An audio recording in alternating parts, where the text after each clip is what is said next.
السلام علیکم ورحمۃ اللہ وبرکاتہ۔ میرا نام ہے محمد ثناء اللہ فاروق۔ آج میں جس ٹاپک پر گفتگو کرنے لگا ہوں وہ ہے بیٹی کے دشمن۔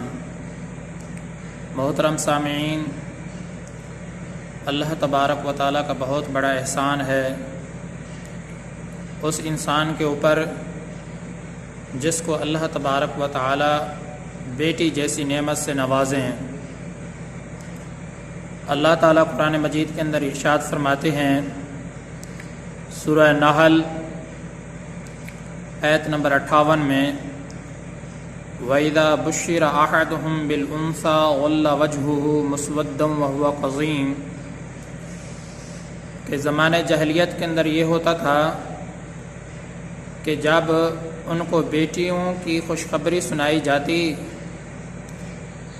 مسودہ، تو ان کے جو چہرے ہیں کالے ہو جاتے تھے، وَهُوَ قَظِيمٌ، اور وہ دل ہی دل کے اندر گھٹتے مرتے تھے کہ جب بھی ان کو بیٹیوں کی خوشخبری سنائی جاتی تو وہ دل ہی دل کے اندر جو ہے نا گھٹتے تھے، ان کے جو چہرے ہیں کالے سیاہ ہو جاتے تھے۔ یہ آیت مبارکہ پیش کر کے میں نے ایک زمانہ جاہلیت کا تصور آپ کے سامنے پیش کیا جو اللہ تبارک و تعالیٰ نے اپنے کلام مقدس کے اندر ارشاد فرمایا ہے۔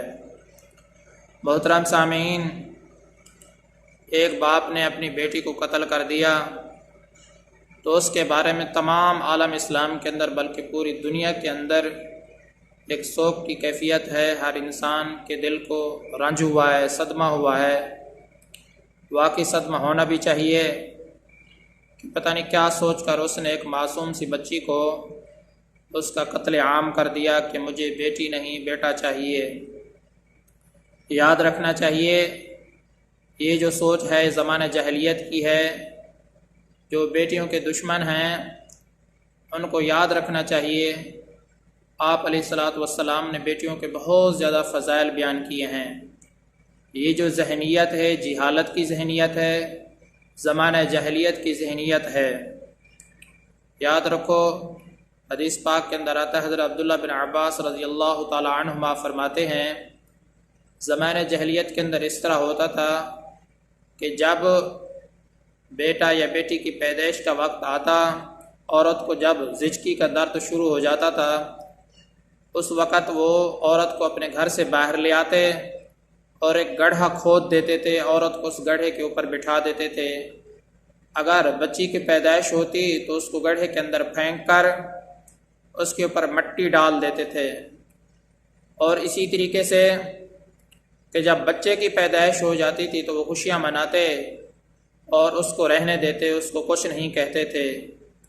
تو یاد رکھو، اس شخص نے تاریخ کے اندر ایک بدنما داغ رقم کیا ہے جس کا ہم سب کو افسوس ہے۔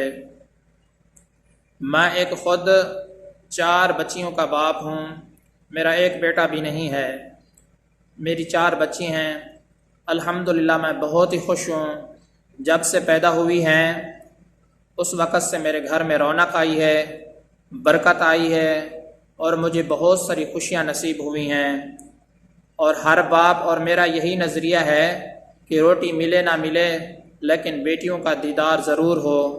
دن کے اندر ہم ان بیٹیوں کا دیدار کر کے سکون حاصل کرتے ہیں۔ الحمدللہ، یہ اللہ تعالیٰ کا لاکھ لاکھ شکر ہے۔ حضرت عائشہ رضی اللہ تعالی عنہ فرماتی ہیں، پیارے پیغمبر حضرت محمد مصطفیٰ احمد مجتبیٰ صلی اللہ علیہ وآلہ وسلم نے ارشاد فرمایا ہے کہ جس آدمی کو بیٹیوں کی آزمائش کے اندر مبتلا کیا گیا اور اس نے بے صبری کا مظاہرہ کرنے کی بجائے صبر سے کام لیا تو وہ بیٹیاں اس کے لیے جہنم میں جانے کے لیے رکاوٹ بن جائیں گی۔ کنّا لہو حجابا من النار، وہ جہنم سے رکاوٹ کا ذریعہ بن جائیں گی۔ تو یہ اتنی بڑی فضیلت ہمارے پیارے نبی صلی اللہ علیہ وآلہ وسلم نے اس شخص سے متعلق ارشاد فرمائی ہے جس کی بیٹیاں ہوں۔ اور اسی طرح حضرت عائشہ رضی اللہ تعالی عنہ فرماتی ہیں کہ ایک مرتبہ ایک عورت، مسکین نما عورت میرے گھر میں آئی اور 2 بچیاں اس کے ساتھ تھیں۔ تو میں نے اس کو کھانے کے لیے 3 کھجور پیش کیے، تو اس عورت نے ایک کھجور اپنی ایک بیٹی کو دے دیا اور دوسرا کھجور دوسری بیٹی کو دے دیا، اور ایک کھجور جو بچ رہا تھا تو اس نے کھانا شروع کیا تو بچیوں نے جو ہے نا وہ مانگ لیا۔ اس عورت نے کیا کیا، اس کھجور کے 2 ٹکڑے کیے، ایک ٹکڑا ایک بچی کو دے دیا اور دوسرا ٹکڑا دوسری بچی کو دے دیا۔ حضرت عائشہ رضی اللہ تعالی عنہ فرماتی ہیں میں اس کے اس عمل کو دیکھ کر بہت خوش ہوئی۔ جب وہ چلی گئی تو جب پیارے پیغمبر حضرت محمد مصطفیٰ صلی اللہ علیہ وآلہ وسلم گھر میں تشریف فرما ہوئے تو میں نے یہ بتایا، تو آپ صلی اللہ علیہ وآلہ وسلم نے اس موقع کے پر ارشاد فرمایا کہ اس عورت کے اس اچھے عمل کی وجہ سے اللہ تبارک و تعالیٰ نے اس کے اوپر جنت کو واجب کر دیا ہے۔ یا محدثین کرام فرماتے ہیں یا آپ صلی اللہ علیہ وسلم نے یوں فرمایا کہ اللہ تعالیٰ نے اس کے اس اچھے عمل کی وجہ سے اس کو جہنم سے آزاد فرما دیا ہے۔ تو بھائی بیٹیوں کی پرورش کرنے میں بہت بڑے فوائد ہیں، جس کو پیارے پیغمبر صلی اللہ علیہ وسلم نے بہت ساری احادیث کے اندر ذکر فرمایا ہے۔ ہم ہر حدیث کو یہاں ذکر نہیں کر سکتے، فقط نمونے کے طور پر جو ہے نا یہ بیان کرتے ہیں۔ تو کیا ہو گیا ہے، یہ کون سی ذہنیت ہے، یہ کہاں کے لوگ ہیں اگر اس کا سد باب نہ کیا گیا؟ کبھی تو عورت کے اوپر کیسا ظلم ہو رہا ہے، کبھی کیسا ظلم ہو رہا ہے۔ عورت تو ہر روپ میں اچھی لگتی ہے، اگر وہ بیٹی ہو تو میں اس کے فضائل کرنے کے بجائے فقط اللہ ہی کی تعریف کرتا ہوں، سبحان اللہ۔ اگر وہ بیوی کے روپ میں ہو تب بھی سبحان اللہ، اللہ ہی کی تعریف ہے، وہ پورے گھر کو سنبھالتی ہے، جس سے انسان کا پورا گھر کا فیملی سسٹم چلتا ہے۔ اگر وہ ماں کے روپ میں ہو تب بھی سبحان اللہ، ماں کے کتنے فضائل ہیں، جس کے قدموں کے تلے جنت ہے۔ وہ جس روپ میں بھی ہو، بیٹی ہر حال میں اچھی ہے، اس میں فقط اور فقط ہم اللہ ہی کی تعریف کر سکتے ہیں، سبحان اللہ و بحمدہ، سبحان اللہ العظیم۔ حضرت ابو ہریرہ رضی اللہ تعالی عنہ ارشاد فرماتے ہیں کہ ایک مرتبہ پیارے پیغمبر صلی اللہ علیہ وآلہ وسلم نے ارشاد فرمایا، جس کو اللہ تبارک و تعالی نے 3 بیٹیاں عطا فرما دی اور اس باپ نے ان کی ٹھیک طریقے سے پرورش کی اور ان کو اپنے گھر میں ٹھکانہ دیا، اور اسی طریقے سے ان کی ہر ضرورت کے لیے وہ باپ کافی ہوا، تو اللہ تبارک و تعالیٰ کی طرف سے اس کو یہ انعام ملے گا، وجبت لہ الجنہ، تو اس کے لیے جنت واجب ہو جاتی ہے۔ جب صحابہ کرام رضی اللہ تعالیٰ عنہم اجمعین نے یہ بات سنی تو پھر آپ صلی اللہ علیہ وسلم سے پوچھا سینتین، اگر 2 بیٹیاں ہوں تب بھی آپ صلی اللہ علیہ وسلم نے فرمایا اس باپ کے لیے جنت واجب ہے۔ پھر صحابہ کرام نے سوال کیا اے اللہ کے رسول اگر 1 بیٹی ہو تب بھی آپ صلی اللہ علیہ وسلم نے فرمایا وجبت لہ الجنہ، تو اس کے لیے جنت واجب ہے۔ تو باپ اگر 1 بیٹی کی پرورش کرتا ہے اس کو جنت مل رہی ہے، 2 کی پرورش کرتا ہے تب بھی اس کو جنت مل رہی ہے، اگر 3 بیٹیوں کی پرورش کرتا ہے تب بھی اس کو جنت مل رہی ہے۔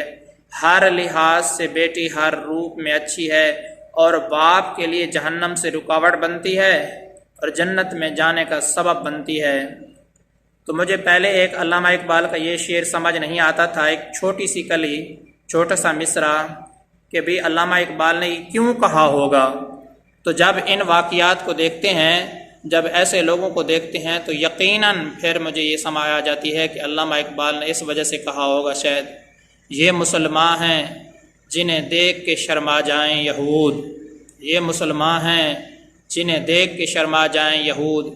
یقیناً اس کے اس فعل کی وجہ سے یہود بھی شرما گئے ہوں گے، اور ہر انسان کو یہ غم ہے، یہ صدمہ ہے، یہ رنج ہے، آخر اس نے کس سوچ کی بنا کے اوپر جو ہے نا یہ سارے کام کیے ہیں۔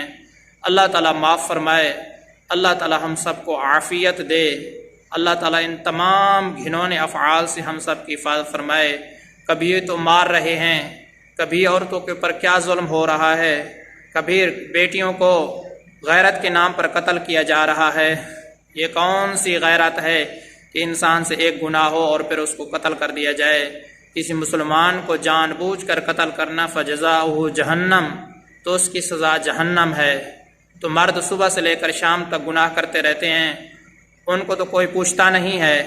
اگر بیچاری ایک عورت سے خلق الانسان ضعیفا، اللہ تبارک و تعالی نے ہر انسان کو کمزور بنایا ہے، اسی ناتوانی کی وجہ سے، اسی کمزوری کی بنیاد کے اوپر اگر اس سے گناہ سرزد ہو گیا ہے تو اس کا تقاضا یہ ہے کہ اس کو اللہ کے دربار میں پیش کیا جائے، 2 رکعت نماز صلاۃ توبہ اس سے پڑھوائی جائے تاکہ اس کا یہ گناہ معاف ہو اور وہ اللہ تبارک و تعالیٰ کی طرف متوجہ ہو، آئندہ کے لیے وہ اپنی زندگی کو سدھار سکے۔ کوئی موقع نہیں دیا جاتا اور اس کو فوراً قتل کر دیا جاتا ہے۔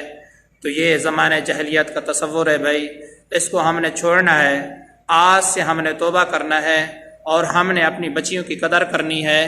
انہی کی قدر کرنے کی وجہ سے ہم جہنم سے بچ سکتے ہیں اور جنت کے اندر جا سکتے ہیں۔ امید کافی ہے آپ کو میری یہ باتیں سمجھ آئی ہوں گی۔ اللہ تعالیٰ ہم سب کا حامی و ناصر ہو۔ میں آپ سب کا محمد ثناء اللہ فاروق۔